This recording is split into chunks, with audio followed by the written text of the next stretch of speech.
When I first started writing the book, I was struck by the enduring legacy of the Marshall Plan. In the past 10 years alone, there have been high-profile calls from aspiring great statesmen and billionaire philanthropists for new Marshall Plans in Ukraine, in Greece, in Southern Europe, and North Africa, and Gaza, and the Arab Middle East. The list just goes on and on. But nobody's ever been able to replicate it, and that got me very curious about the historical circumstances in which this thing was created. The Marshall Plan was created in 1947, so this is 2 years after the end of the Second World War. General Marshall, who's now Secretary of State, goes to Moscow for 6 weeks of talks with Foreign Minister Molotov and Joseph Stalin, trying to come up with some basis for a cooperative relationship in Europe, particularly over the most sensitive issue, the future of Germany. At the end of the 6 weeks, General Marshall comes home,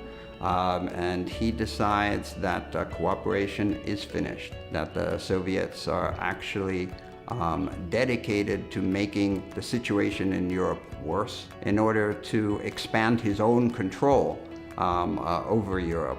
So this leads to the idea of the Marshall Plan. It would allow the United States to continue withdrawing troops from Europe, but through massive financial aid, would allow Western Europe to redevelop itself as an independent, democratic, capitalist bulwark against Soviet authoritarianism. The difference between today and the immediate post-war period is that under General Marshall's leadership, the United States was willing to draw a line through Europe and acknowledge that it could not penetrate into a Soviet security sphere in Eastern Europe. Today, in contrast, the United States and Western Europe are unwilling to acknowledge the legitimacy of a Russian sphere of influence in Eastern Europe. And the Russians, for their part, are unwilling to accept a NATO and European Union expanding right up to their borders.